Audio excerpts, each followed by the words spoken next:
ललन सिंह जैसे कद्दावर नेता को क्यों जदयू का राष्ट्रीय अध्यक्ष पद से हटाकर नीतीश कुमार को खुद गद्दी संभालनी पड़ रही है, यह अपने आप में एक बहुत बड़ा सवाल है।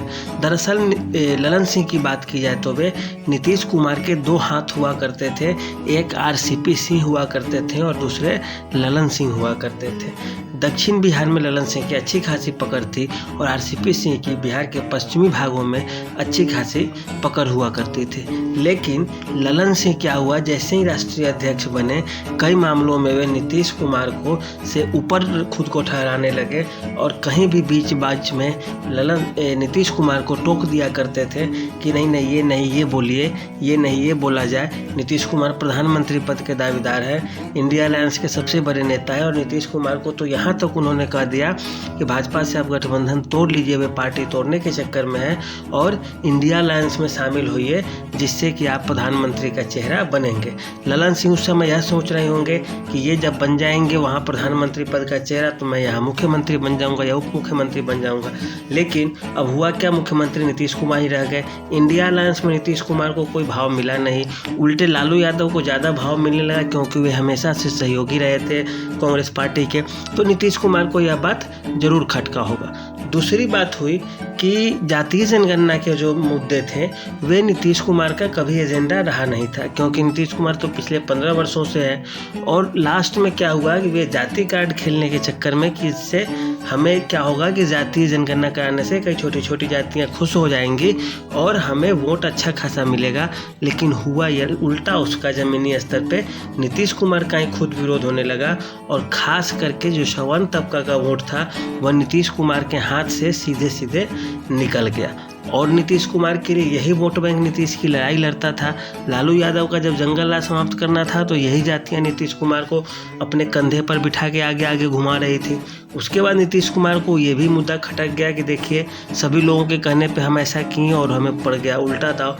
उसके बाद क्या हुआ कि जैसे ही जदयू के नेता पार्टी छोड़ कर जाने लगे कि ललन सिंह अब ज़्यादा हावी हो रहे हैं, सभी नेताओं पे हावी हो रहे हैं, हमें यहाँ रहना कोई ठीक नहीं है। इसी कड़ी में आरसीपी से पार्टी से दूर हो गए और दूसरे पार्टी में चले गए जो नीतीश कुमार के एक हाथ हुआ करते थे। दूसरी बात, पूर्व एमएलसी जो रणवीर नंदन थे, एक जदयू के अच्छे कद्दावर नेता थे, उन्होंने भी पार्टी छोड़ दिया। वे भी बोले कि हम ललन सिंह से ही परेशान हैं।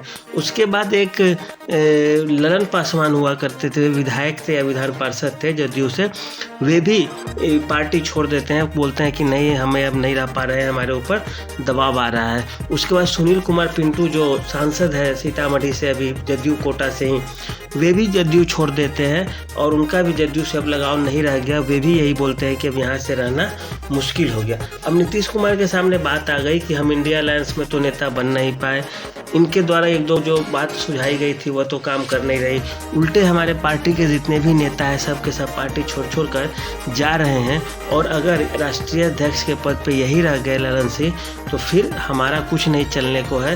जब पार्टी में नेता ही नहीं बचेंगे तो फिर पार्टी रख के क्या होगा।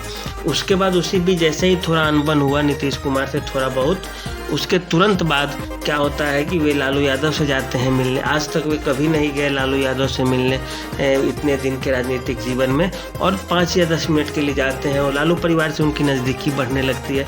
अब इरादा उसका जो कुछ भी रहा हो वह तो पूरा खुलकर अभी नहीं आएगा, लेकिन जो राजनीतिक विश्लेषक है यही समझने लगे कि नीतीश कुमार से ज़्यादा नज़दीकी अब उनकी लालू यादव से हो रही थे और यही डर नीतीश कुमार को सताने लगा कि हो सके कि ललन सिंह का बहाना बनाकर ही सही कुछ विधायक जो अभी रह भी सकते थे पार्टी में वे भी हो सकता है भाजपा या राजद की ओर रुख कर जाए। तो नीतीश कुमार के अंदर यह डर तो समा गया था और वही कारण रहा है कि नीतीश कुमार को खुद से आगे आकर आनंद फानन में राष्ट्रीय अध्यक्ष का पद खुद संभालना पड़ा है।